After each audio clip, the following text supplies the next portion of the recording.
Hey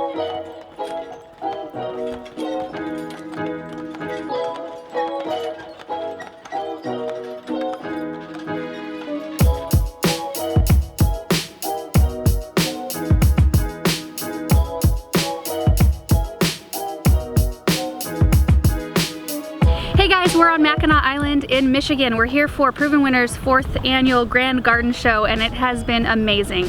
This island is like a step back in time. There are no cars, it's all horse and buggy and bicycles. A really different feel. And the whole thing is just loaded with flowers. It's just amazing. So I want to show you some of the gardens and just kind of give you a little bit of a tour of where we're at. So at the Grand Hotel there is a proper dress code. After 6 o'clock, men must be attired in coat and tie, and ladies cannot be attired in slacks, so we have to wear skirts and dresses and things like that, which is a very different experience for me. We're heading to the tea garden. It is so beautiful down here, and kind of a fun fact, you can probably see the hotel right above me. It has the record for the world's longest front porch at 660 feet. We just procured some bicycles. And neither of us have ridden a bicycle in years. Yeah, so this will be interesting, but we're gonna go check out some of the houses and hopefully show you guys some of the awesome gardens. Yay! I love it. So fun. We're on this road. The Iroquois is 11. We're on the right road. I thought Iroquois was 9 or 10. Or 10. Oh yeah, so we should take a right. Yeah. Over here. Yeah. So we can go straight.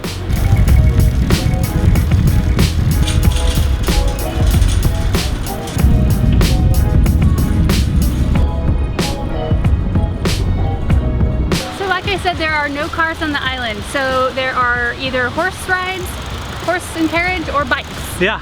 So we are on bikes right now, rolling around, and it's kind of humid, but it's really nice. But look at that. Can't beat that. This is the entrance to the Iroquois Hotel, and this is another one of Proven Winners' signature gardens.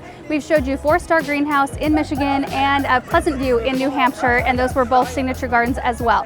So we're going to take you down this pathway and show you all of this beautiful color, so many pretty plants, and then around the corner to see the amazing view. You guys are going to love it. So the reason I love this garden so much is it's not huge. I mean, this is just a small walkway leading to the back side of the hotel, and it is so full of color. It just shows you how much you can do in not a very big space. So the thing that I'm seeing a lot of, especially on this island, they have been using the Surefire begonias like crazy. These right in here, this red that you see, they are just phenomenal. But there's a lot of other things in this space that I love. The hydrangeas are looking beautiful, as well as this Browalia right here, which is one of my faves for shade.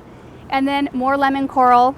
You can see this lemon coral down here. We've seen that as kind of a recurring theme through all these gardens. A lot of this being used. Another thing I notice on this island is a lot of rock walls, a lot of retaining walls, a lot of decorative, just raised bed type things. And a lot of it is just dry stacked. There's no mortar, there's nothing. It's just individually placed stones. Everything's hand done, and they've done an amazing job. Just beautiful work. There's people eating. This is kind of their dining area, so I'm not going to say a whole lot, but just take in the view. Look at this.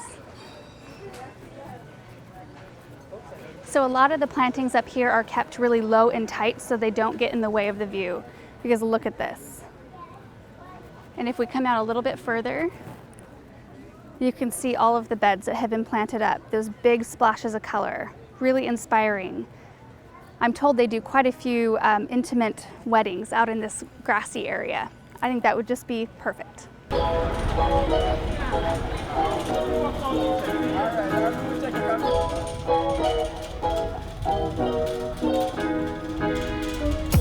This is the next garden. This is Brigadoon, and all the gardens that we're showing you today, including the Iroquois Hotel, are ones that have been created and maintained by Jack Barnwell and his team.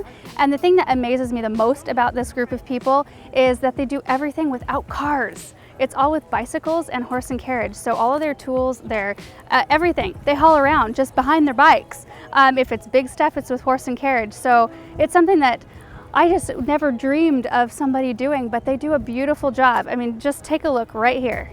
Look at this colorful border. Packed full of annuals in great colors.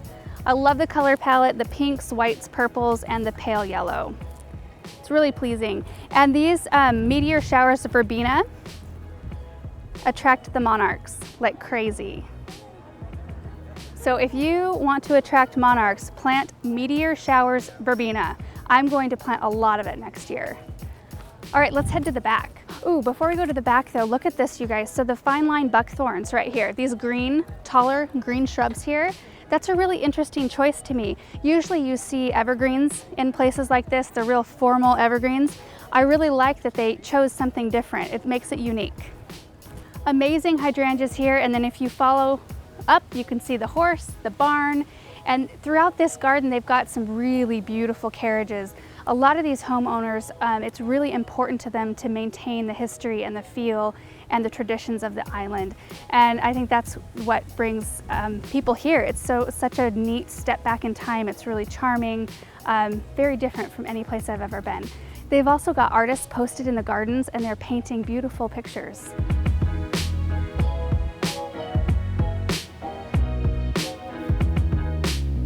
Okay, we're gonna hop back on our bikes and go see a couple more gardens.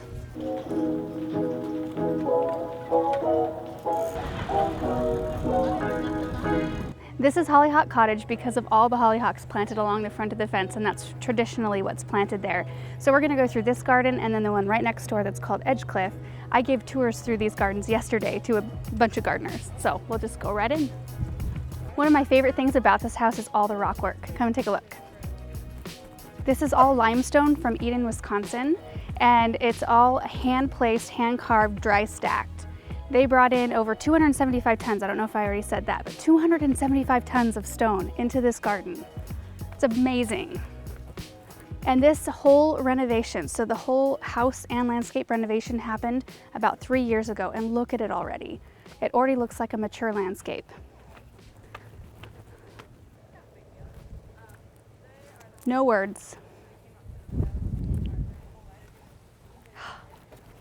It's a beautiful mix of plants too. All the heucheras and hydrangeas, the sedum right here. I think that's a rock and grow, beautiful. And then here's more surefire begonia right here, and the lemon coral sedum, so popular this season. I'm planning on using a lot of that next year. But look at this wall. These are all granite boulders, and they're from the Upper Peninsula.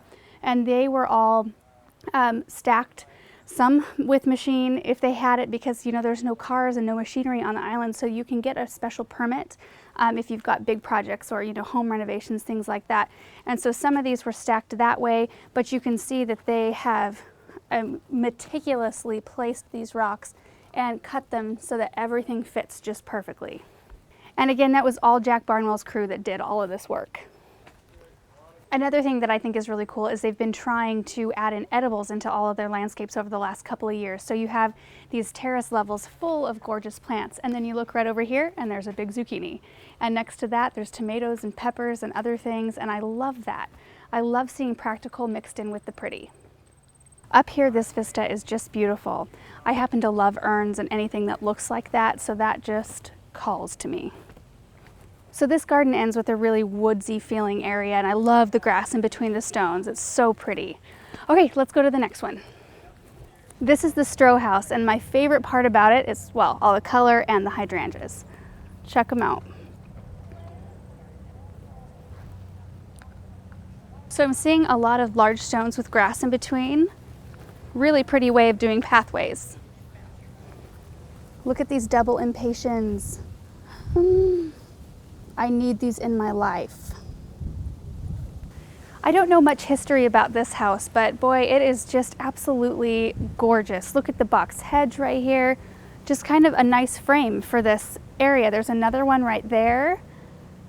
I love that. That just gives structure without really having any like rock or any difference in the landscape. It's all flat right here, but that kind of makes it look like it's bumping up. Really neat. You might notice that we are right next to the Grand Hotel. Next door neighbors. This is like a little woodland walk. Look at this. I bet this is beautiful at night when the lights are lit here. Oh my, you guys. You guys would just love it. If you guys ever get a chance to come to the Grand Garden Show, definitely a bucket list thing to do. It's so worth it. So inspirational. So one thing that Jack Barnwell said in his presentation this morning, which I loved, was if you have something in your garden that you don't like, that's ugly, or that's just not doing it, it's not thriving or producing like it should, rip it out. That is my MO. Like, if something is not making you happy in the garden, just get rid of it and put something in there that you love. And I know that like is fingernails on a chalkboard to some of you guys. You guys don't like the waste or whatever, but I think it's a waste to have something in your yard that you don't think is pretty. What a beauty you are. God. Whoa. Did you get that? Yeah. You want to take a bite out of you. Hey. Oh, this is a neat one. I'm gonna hang back a little bit because there's another tour going on up front there. But look at the bonsai. How cool.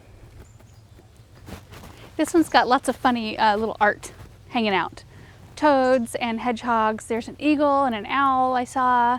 I always kind of like that. Like, I don't have a lot of that in my own garden, but it's kind of whimsy. I don't know, it makes me laugh.